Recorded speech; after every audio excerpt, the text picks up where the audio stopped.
Bismillahirrahmanirrahim. Assalamualaikum warahmatullahi wabarakatuh. Okey, kita bersua lagi dalam pembelajaran fikih Islam. Seperti tadi Ustaz dah terangkan mengenai maksud nama Allah Al-Alim dan juga Al-Hakim.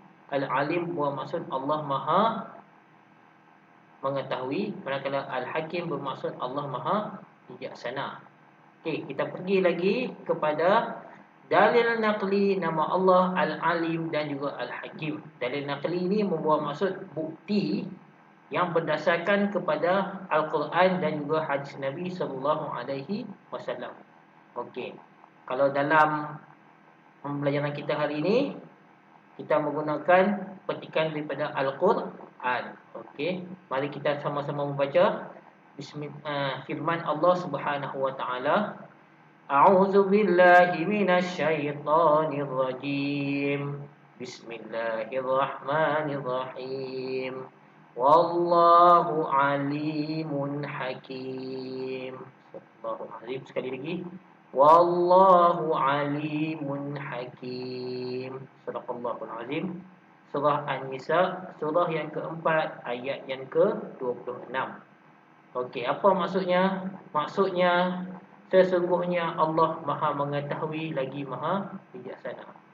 Okey, membuat maksud Allah itu Maha mengetahui segala apa yang berlaku di langit dan di bumi, dan juga Allah Maha bijaksana mentadbir dan juga mengatur dengan sempurna seluruh alam ini. Ini merupakan dalil naqli nama Allah Al-Alim dan juga Al-Hakim. Okey.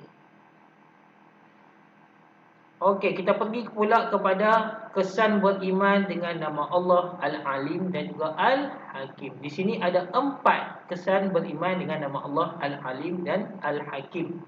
Yang pertama sekali, kita hendaklah mentaati perintah Allah. Membawa maksud, apa yang Allah suruh buat, kita kena buat. Apa yang Allah tak suruh buat, kita jangan buat. Apa yang Allah suruh buat, contohnya kita solat sehari 5 waktu, kita puasa di bulan Ramadan, kita berbuat baik kepada ibu bapa, berbuat baik kepada guru. Itu semua kita kena buat. Hukumnya wajib. Bukan setakat buat, kita kena perbanyakkan lagi perbuatan baik kita. Contohnya, kita sudah solat 5 waktu, jadi apa yang kita kena buat lagi? Banyakkan pula solat sunat. Contoh solat sunat ni, solat rawatib. Rawatib ni 2 solat sebelum solat fardu. Solat 2 rakaat. Ada banyak solat-solat sunat seperti solat sunat rawatib, solat sunat mutlak, solat sunat hajat, solat sunat duha, dan ada banyak-banyak lagi solat sunat. Kita boleh memperbanyakkan amalan kita. Lagi, apa yang lagi kita kena buat? Banyakkan bersedekah, lagi banyakkan tolong orang, buat benda baik. Itu semua boleh memperbanyakkan amalan kita, pahala kita kepada Allah Subhanahu wa taala. Lagi, kita jangan buat maksiat. Maksiat ni membuat maksud benda yang Allah benci, Allah yang tak suka. Semestinya perkara tersebut memang haram, berdosa besar kalau kita buat. Contohnya apa? Kita mencuri, buat jahat dengan orang, pukul orang, tipu ibu bapa, tipu guru. Semua benda-benda jahat itu janganlah kita buat. Kadang-kala benda yang berdosa ni, kadang-kala orang suka buat. Contohnya, setiap hari dia suka mencuri. Setiap hari. Jadi dia macam hobi dia pula, suka mencuri. Jadi kalau dah dia biasa mencuri, jadi susah dia nak berhenti mencuri itu. Tak apa, berusahalah untuk berhenti dengan perlahan-lahan dan bertaubat kepada Allah Subhanahu wa taala. Insya-Allah Allah akan memberi ganjaran pahala kepada kita. Buatlah secara perlahan-lahan.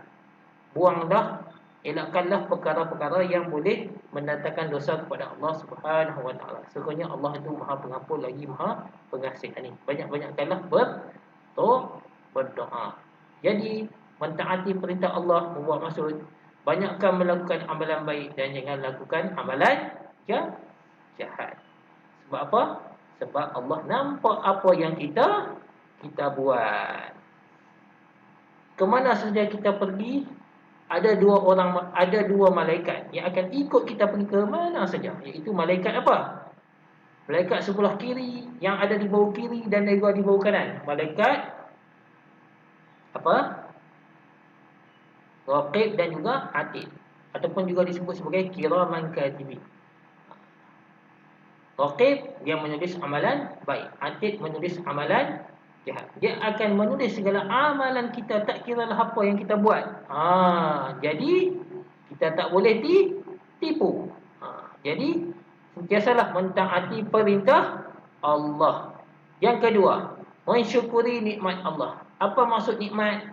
Nikmat ni segala apa yang dikurniakan oleh Allah Subhanahu Wa Taala kepada kita. Nikmat yang dikurniakan kepada Allah kepada kita cukup banyak.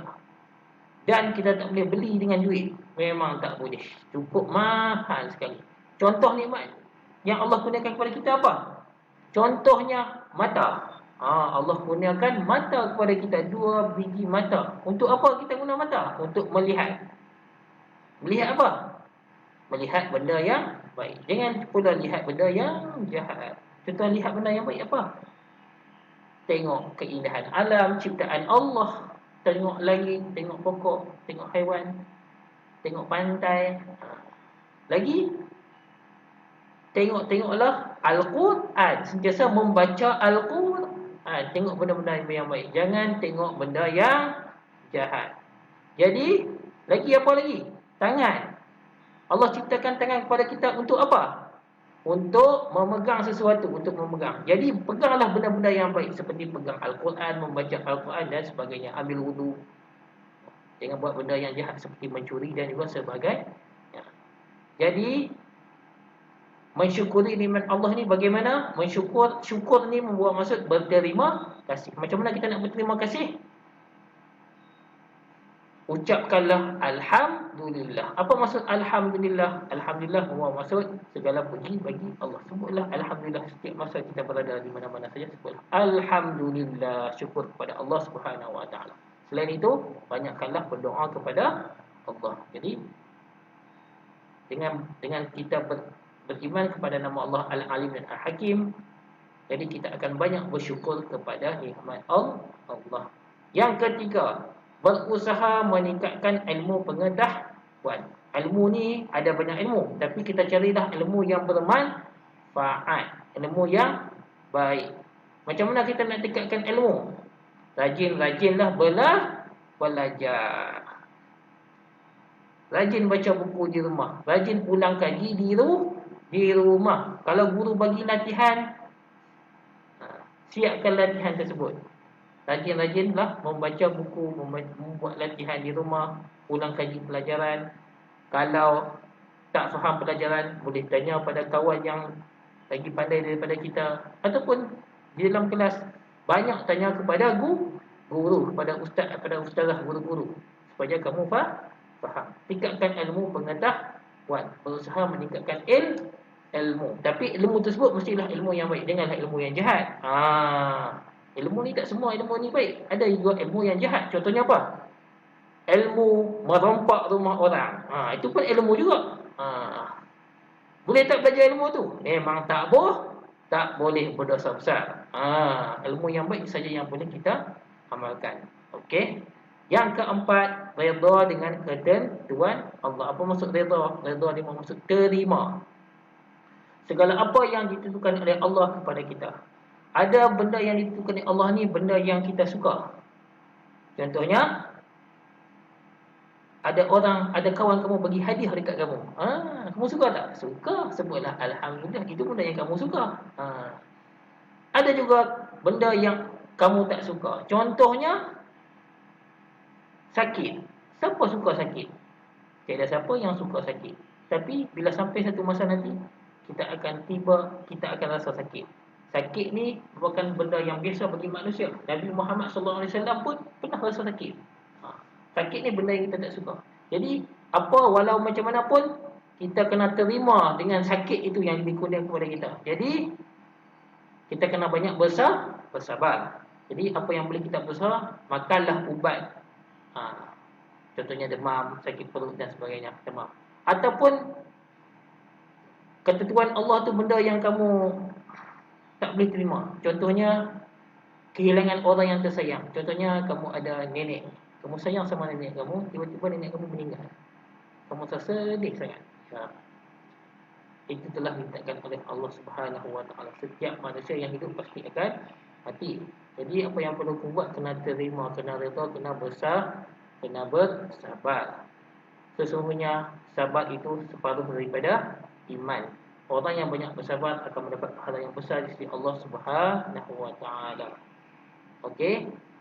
Begitulah kesan beriman dengan nama Allah Al-Hakim. Ada 4. Yang pertama, mentaati perintah Allah, mensyukuri nikmat Allah, berusaha meningkatkan ilmu, pengetahuan dan juga redha dengan ketentuan Allah Subhanahu Wa Taala. Ustaz harap kamu semua murid-murid dapat faham apa yang kita belajar pada hari ini berkaitan dengan nama Allah Al-Alim dan Al-Hakim. Semoga kita berjumpa lagi di lain masa, di sesi pembelajaran yang lain. Sekian, terima kasih kepada Ustaz. Wabillahi wa taufiq wal hidayah. Assalamualaikum warahmatullahi wabarakatuh.